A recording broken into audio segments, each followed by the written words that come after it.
गरीब और अमीर की पहली काम करने की टेक्निक बता देता हूं।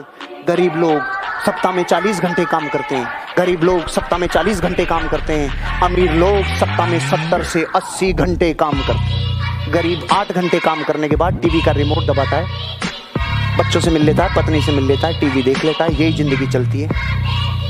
अमीर बनने वाले लोग 70 से 80 घंटे काम करते हैं। उनको पता है आजीविका के लिए काम हो गया, अब सपनों के लिए काम करो। रोज अपनी जिंदगी में ये ध्यान रखना, 70 से 80 घंटे कर लो, 3 साल बाद जिंदगी भर के लिए कभी काम नहीं करना पड़ेगा, एक बार कर जाओ।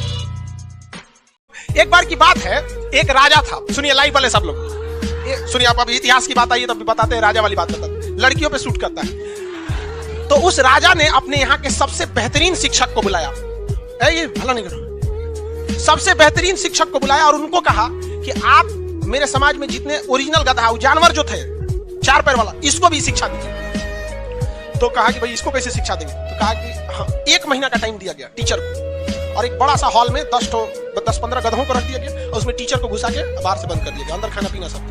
ये इंतजार में थे लोग कि जब 1 महीना बाद क्लास खुलेगा तो गधे भी कुछ इंसानियत सीख गए। तो गधों को जब टीचर को बोला, जब राजा टीचर को बुलाया, कितना पढ़ाए हैं मास्टर साहब गधों को? तो मास्टर जानते हैं क्या बोला?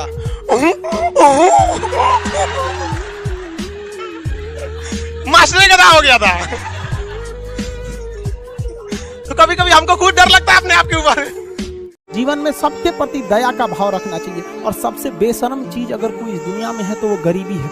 कमबख्त उम्र का भी ख्याल नहीं रखती है, और किसी के वक्त का मजाक मत उड़ाइएगा जनाब। ये वक्त है, सबके चेहरे याद रखता है। सबके प्रति दया और आदर की भावना रखिएगा। कभी जानवर मिले तो उनके लिए भी 2 रोटी डाल लीजिएगा, क्योंकि जनाब इन्हें नहीं पता है कि खाने के लिए पैसे देने पड़ते। छोटा सा सुझाव, अपने दिन की शुरुआत पावर क्वेश्चंस के साथ करिए। पावर क्वेश्चंस क्या होते हैं? वो जो आपको एम्पावर कर देते हैं। सरल है ना? अपने आप से ये पूछने की बजाय कि यार मेरे में इतनी कमियां कहां से आ गई, ये पूछिए कि मैं अपनी कौन सी ताकत को मिस करे बैठा हूं। अपने आप से पूछिए आपकी वो unlimited powerful unique signature strength कौन सी है जिसका आपने इस्तेमाल नहीं किया अभी तक। आपका माइंड ढूंढने लगेगा, यार ताकत तो है मेरे पास, ताकत है ना, अनलिमिटेड ताकत है आपके पास, पर आपने इस्तेमाल तो किया नहीं उसका।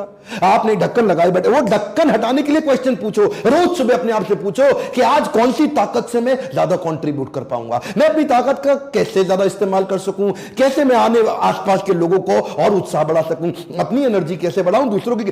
पावरफुल क्वेश्चन पूछ के अपनी जिंदगी को बदल सकते हैं। फोकस शिफ्ट करिए, नेगेटिव फोकस नहीं, पॉजिटिव फोकस पॉजिटिव एक्शन लेकर के आएगा। अमेरिका ने हमें क्रायोनिक इंजन नहीं दिया। 1992 में रूस हमें क्रायोनिक इंजन दे रहा था, लेकिन अमेरिका ने कहा कि अगर रूस तुम भारत को क्रायोनिक इंजन दे दोगे तो हम तुम पर प्रतिबंध लगा देंगे। तो रूस अपने बचने के लिए हमें वो क्रायोनिक इंजन नहीं दिया, जिस वजह से हमारा परमाणु कार्यक्रम थोड़ा सा लेट हो गया। लेकिन कोई बात नहीं, हमारे रास्ते में अगर तुम गड्ढे खोदोगे ना तो हम छलांग मारना जानते हैं। यही छलांग मारा इसरो ने एक साथ 104 सैटेलाइट को अंतरिक्ष में लॉन्च कर दिया। 104 उपग्रहों को लेकर हमारा इसरो का रॉकेट अंतरिक्ष में, और शान से तिरंगे की लहराते हुए पूरी दुनिया देखती रह गई कि 104 सैटेलाइट लॉन्च किए। नासा के वैज्ञानिक मुड़ी खजुआ रहा था कि रे बाप, ये सैटेलाइट छोड़ रहा है तो कि कबूतर उड़ा रहा है, तो 104 को कैसे छोड़ेंगे? लो सचुआ समझ में आ रहा है। स्वामी विवेकानंद बड़ी अच्छी बात कही कि पानी वही है, हाथ में गिर गया तो आप पी सकते हैं, नाली में गिर गया तो आप पांव भी नहीं धो सकते हैं। हाथ में गिर गया तो आप पी सकते हैं, नाली में गिर गया तो पांव भी नहीं धो सकते हैं। पानी केवल वही है, अगर वो सीप में गिर गया तो मोती बन जाएगा।